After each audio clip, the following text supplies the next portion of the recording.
Black Sabbath, the ballet writer Richard Thomas has lifted the lid on the show, which is set to begin at London's Sadler's Wells Theatre on Wednesday, in an exclusive interview with Express.co.uk,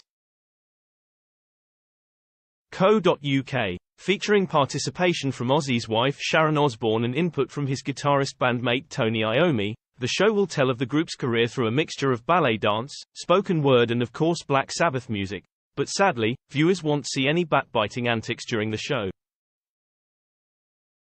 Richard confessed, "I think it's been a source of annoyance with Black Sabbath members that we didn't include the biting the head off the bat.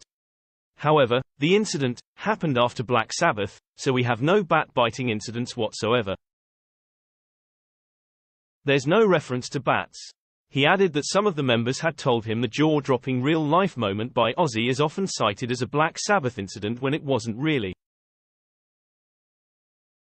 In fact, it took place back in the 1980s on Ozzy's own Diary of a Madman tour, just weeks before guitarist Randy Rhoads died in a tragic plane crash in Florida.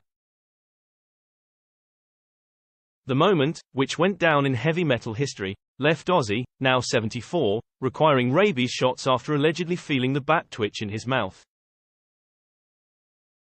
"Somebody threw a bat on stage and I thought it was one of these toy bats, so I picked it up, bit the thing's head off and suddenly everybody is freaking out," he cringed to David Letterman afterwards, as he relived the mishap.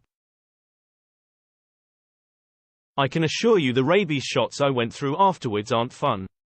Although that would be one of the well-known moments in Black Sabbath history, Richard insists that London theatre-goers won't really miss it this week as some of the other stories are so great.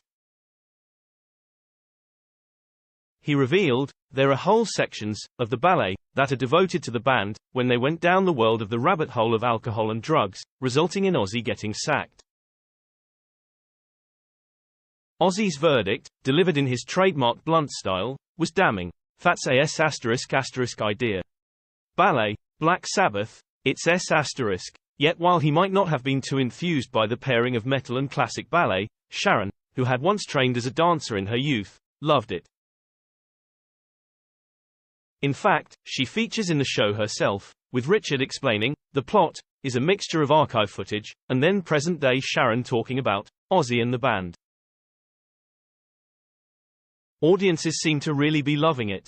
Sharon was present at opening night in Birmingham last month, and while there's no news on whether she'll be attending the London premiere too, Richard has no doubt that Shush is a huge fan of what he, director Carlos Acosta and the other team members have created. Commenting that Sharon trained to be a dancer in times gone by herself, he exclaimed, "She acted in the ballet, and she stole the show and absolutely loved it." Richard also raved about the input of Tony Iommi, whose heart-stopping moment of losing his fingertips in an industrial accident was also covered in the story, branding him hugely important in bringing the show to life. "Getting the rights to use some of those iconic Black Sabbath hits was a huge achievement in itself," he exclaimed.